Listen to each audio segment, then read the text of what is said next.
നമസ്കാരം. ബ്രിട്ടനെ പിടിച്ചുകുലുക്കി പുതിയ സഖ്യം. കട്ടവനും കൊന്നവനും ഒരുമിച്ചു. യുകെയിൽ വലിയ പ്രതിസന്ധിയാണ്. ലേബർ പാർട്ടിയും ഗ്രീനും ലിബറൽ ഡെമോക്രാറ്റുകളും ഒരുമിച്ച് മുന്നണിയായി മത്സരിക്കുവാനുള്ള ആലോചന നടത്തുന്നു ബ്രിട്ടനിൽ. തിരിച്ചടി ഭയന്നുകൊണ്ട് കൺസർവേറ്റീവുകളുമായി സഖ്യത്തിന് ആലോചിച്ച റീഫോം യുകെ മുന്നോട്ട് പോകുന്നു. ബ്രിട്ടനിൽ വീണ്ടും ചർച്ചയായി വരുന്നത് മുന്നണി രാഷ്ട്രീയമാണ്. ആ രാഷ്ട്രീയത്തിനുള്ളിലെ തിരിമറികളാണ്. കട്ടവനും കൊന്നവനും ഒരുമിക്കുന്നു എന്ന് നമ്മൾ പറയുന്ന ചില പഴഞ്ചൊല്ലുകളിലെ അതുപോലെയാകുന്നു ബ്രിട്ടന്റെ രാഷ്ട്രീയം എന്ന് പറയേണ്ടിയിരിക്കുന്നു. കഴിഞ്ഞ ഏതാനും വർഷങ്ങളായിട്ട് ബ്രിട്ടീഷ് രാഷ്ട്രീയത്തിൽ കാതലായിട്ടുള്ള മാറ്റങ്ങളാണ് ദൃശ്യമാകുന്നത്. പരമ്പരാഗതമായിട്ടുള്ള ദ്വികക്ഷി രാഷ്ട്രീയം ഏതാണ്ട് അവസാനിക്കുന്ന രീതിയിലുള്ള സംഭവ വികാസങ്ങളാണ് ഇക്കാലയളവിൽ ഉണ്ടായത് തന്നെ. അതിന് പരിസമാപ്തി കുറിക്കുവാൻ എന്നോണം ഇപ്പോൾ മുന്നണി രൂപീകരണം ബ്രിട്ടനിലെ രാഷ്ട്രീയ കക്ഷികൾക്കിടയിൽ സജീവ ചർച്ചയാകുന്നു എന്നതാണ് ഏറ്റവും പുതിയ റിപ്പോർട്ട്. ഇടതുപക്ഷ കൂട്ടായ്മയെ അധികാരത്തിൽ നിന്നും അകറ്റി നിർത്താൻ ടോറികളുമായിട്ട് സഖ്യമുണ്ടാക്കുവാൻ തയ്യാറാണ് എന്ന് മുതിർന്ന റീഫോം യുകെ നേതാവിന്റെ പ്രസ്താവനയാണ് ഇപ്പോൾ സജീവമായിട്ടുള്ള ചർച്ചയാകുന്നത്. ലേബർ, ഗ്രീൻസ്, ലിബറൽ ഡെമോക്രാറ്റുകൾ തുടങ്ങി ഇടതുപക്ഷ ചിന്താഗതി പുലർത്തുന്ന പാർട്ടികൾ ഒരുമിച്ച് ഒരു സർക്കാർ രൂപീകരിക്കുന്ന സാഹചര്യം ഉണ്ടായാൽ ദേശ താല്പര്യം മുൻനിർത്തി ഒരു തീരുമാനമെടുക്കാൻ റീഫോം യുകെ തയ്യാറാകുമെന്നാണ് പാർട്ടി ഉപദേഷ്ടാവുള്ള സിഐ യൂസഫ് കഴിഞ്ഞ ദിവസം പറഞ്ഞത്. നൈജൽ ഫരാജിന്റെ പാർട്ടിയുടെ നയരൂപീകരണ സമിതി അധ്യക്ഷൻ എന്ന നിലയിൽ കൺസർവേറ്റീവ് പാർട്ടിയുമായിട്ട് ഒരു സഖ്യത്തിന് തയ്യാറാകുമോ എന്ന ഒരു ചോദ്യത്തിന് വ്യക്തമായ ഒരു മറുപടി നൽകാതെ അദ്ദേഹം ഒഴിഞ്ഞു മാറുകയായിരുന്നു.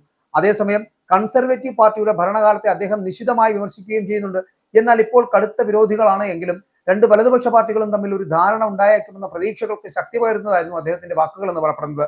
പ്രത്യേകിച്ച് അടുത്ത തെരഞ്ഞെടുപ്പിന് ശേഷം ഇടതുപക്ഷത്തിന് മുൻതൂക്കമുള്ള ഒരു തൂക്ക് പാർലമെന്റ് നിലവിൽ വന്നാൽ അതിനുള്ള സാധ്യത കൂടുതലാണ് എന്നാണ് പൊതുവെ വിലയിരുത്തപ്പെടുന്നത്. മാത്രമല്ല, മറ്റൊരു ഇടതുപക്ഷ സർക്കാർ വരാതിരിക്കുവാൻ പരസ്പരം പോരടിക്കാത്ത അല്ലെങ്കിൽ പരസ്പരം പോരടിക്കാതെ വലതുപക്ഷ കക്ഷികൾ ഒരുമിച്ച് പ്രവർത്തിക്കണമെന്ന ആവശ്യത്തിന് ബ്രിട്ടീഷ് പൊതുസമൂഹത്തിലെ വലതുപക്ഷ അനുഭാവികൾക്കിടയിൽ വലിയ ശക്തി വർദ്ധിക്കുന്നുണ്ട് എന്നുള്ളതാണ് യാഥാർത്ഥ്യം. നിലവിലെ പ്രക്ഷുബ്ധമായിട്ടുള്ള ലേബർ രാഷ്ട്രീയത്തിൽ സർ കെയർ സ്റ്റാർമറിന് പ്രധാനമന്ത്രി പദവി രാജിവെച്ച് പുറത്തു പോകേണ്ടി വന്നാൽ മുൻ പാർട്ടി നേതാവ് എഡ് മിലിബാൻഡ് പകരം നേതൃസ്ഥാനത്തേക്ക് തിരിച്ചു വന്നേക്കുമെന്ന് കഴിഞ്ഞ ദിവസം ഡെയിലി മെയിൽ റിപ്പോർട്ട് ചെയ്യുന്നുണ്ട്. അപ്പോൾ അതിനുശേഷമാണ് ഇപ്പോൾ യൂസഫിന്റെ പ്രസ്താവന വന്നിരിക്കുന്നത് എന്നതും ശ്രദ്ധേയമാകുന്നു. മിലിബാൻഡ് നേതൃസ്ഥാനത്ത് എത്തിയാൽ ഗ്രീൻസുമായും ലിബറൽ ഡെമോക്രാറ്റ്സുമായും ധാരണ ഉണ്ടാക്കുവാനുള്ള സാധ്യത കൂടുതലാണ് എന്നാണ് പൊതുവെ വിലയിരുത്തപ്പെടുന്നത്. ഇടതുപക്ഷ വോട്ടുകൾ ഭിന്നിക്കുന്നത് ടോറികൾക്കോ റീഫോമിനോ പ്രയോജനം ചെയ്യുന്ന നിയോജക മണ്ഡലങ്ങളിൽ ഇടതുപക്ഷ വോട്ടുകൾ ഭിന്നിക്കാതിരിക്കുവാൻ മിലിബാൻഡും മറ്റ് പാർട്ടികളും തമ്മിൽ ധാരണയിൽ എത്തിക്കുമെന്നുള്ള കഴിഞ്ഞ ദിവസം ഒരു ലേബർ എം പി നൽകിയ സൂചന കൂടി ഇതിന് മുൻപിലുണ്ട്. മാത്രമല്ല, ഏറ്റവും പുതിയ അഭിപ്രായ സർവേ ഫലം കാണിക്കുന്നത് ലേബർ പാർട്ടിയും ഗ്രീൻസും ലിബറൽ ഡെമോക്രാറ്റുകളും ഒരുമിച്ച് ചേർന്നാൽ 45% വോട്ട് അവർക്ക് ലഭിക്കും എന്നാണ്. ടോറികളും റീഫോം യുകെയും ചേർന്നാലും തുല്യമായിട്ടുള്ള വോട്ടുകൾ ലഭിക്കുമെന്ന് സർവേ ഫലം പറയുന്നുണ്ട്.